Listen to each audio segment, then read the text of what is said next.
Juan Kapitulo 6, versikulo 35.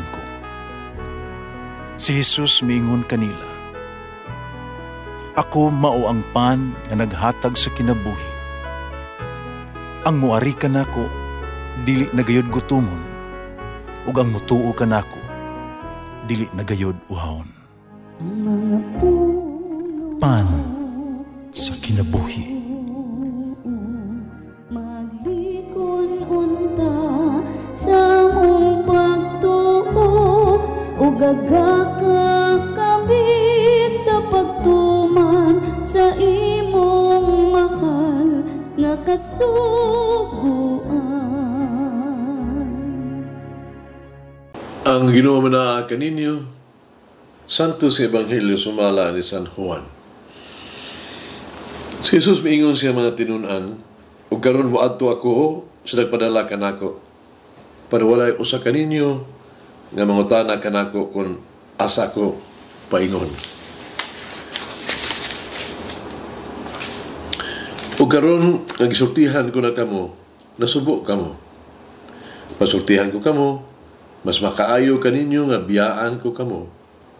Kaya kung dili kamo muanhi, dili sad muanhi kaninyo ang malalaban. Pan kung mubiya ako, ipadala ko siya kaninyo. Inag-abot niya, iyang pailhon ang mga tao sa kalibutan may tungod sa ilang sala, o sa pagkamatarong, o sa silot sa Dios. Pailhon sila sa ilang mga sala, kaya wala man sila mutuo, kanako.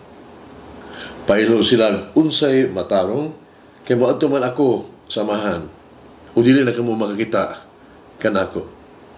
Nga pailhon pag sila sa silot, kaya ang nagmando ng kalibutana, gisilutan naman.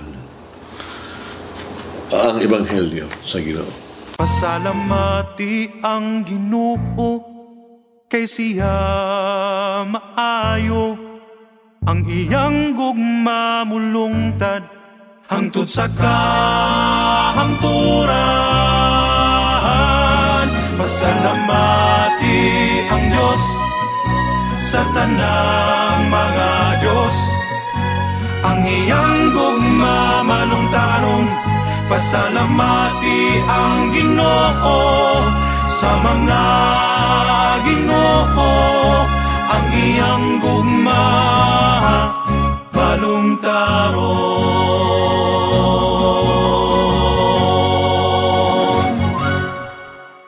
Usa ka youth leader, no? Leader sa mga batanon sa parokya, ang mitubag sa usa ka tawag nga mao nga andam siyang mubiya sa iyang sumusunod kay nisulod man siya sa seminaryo, tawag sa bukasyon sa pagkapare.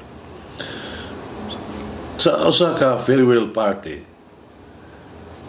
ang mga batanong nangasakop, no, niya ipadayag og kasubo o kahadlok nga mabungkag ang ilahang grupo sa kabatanunan sa parokya tungkol kay mubiya naman ang ilang leader. Ang leader wala, manumbaling sila makahadlok. Yung maingon siya, kung mawala ako, buhatan lang ninyo ang naandan. O makatunan ninyo, ang atong inyo nakatunan gikan kanako. Nimibiya siya, aron musulod sa seminaryo.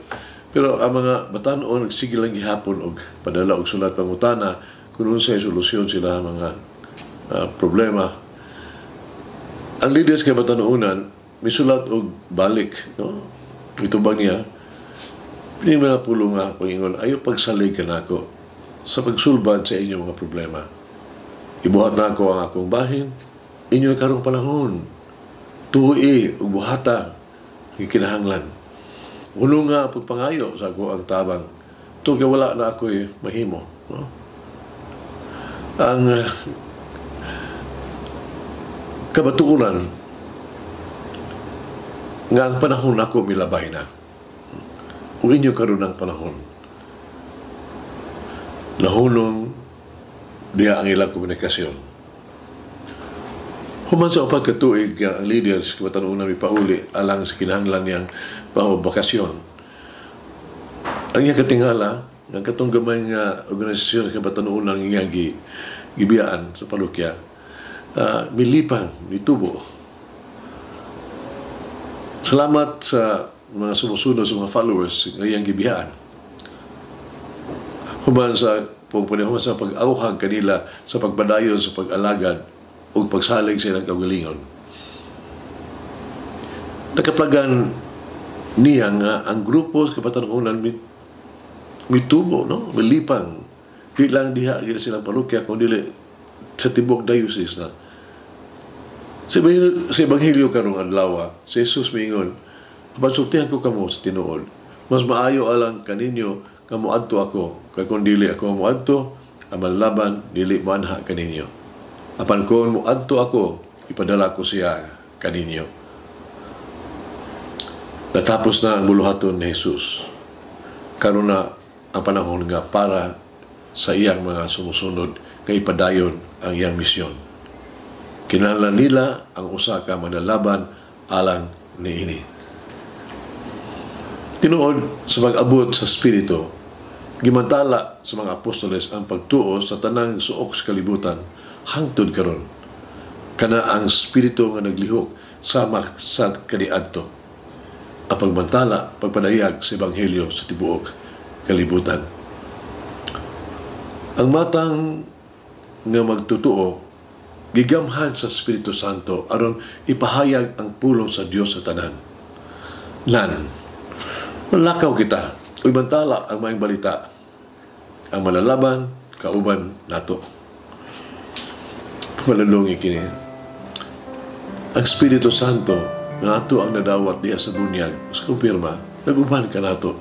Isip, usa sa atong isip giya sa itong mabuluhaton o naghatag ka nato kalig-on o kaisog sa pagpadayon. Mag-ampo kita kung sa Espiritu Santo puna mong kasing gugma sa mong kasing-kasing aron kami malagad sa misyon ni Jesus. Mama Mary, among inahan, inspire us, inspire me aron to be always open to the Spirit. Ay kami abli ang kasing-kasing sa Espiritu Santo siya nga magialamon o maghatag na mo o kalipay diha sa mo ang adlaw nga buluhaton. Umalangin ang Diyos magagahom sa tanan, Amahan, Anak, ug Espiritu Santo. Amen. May the Lord of the divine mercy bless us all, heal us from all diseases and suffering.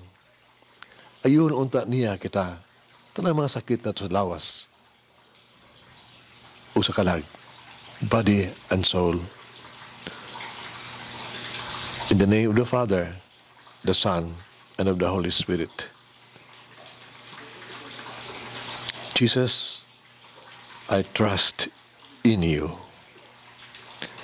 Amen.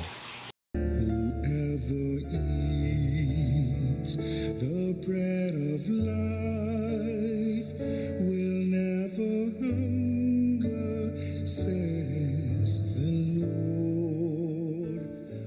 Kay galaan inyong nabati ang pagpaambit ug hamubong pamalandong sa pulong sa Dios pinaagi sa tulumanon.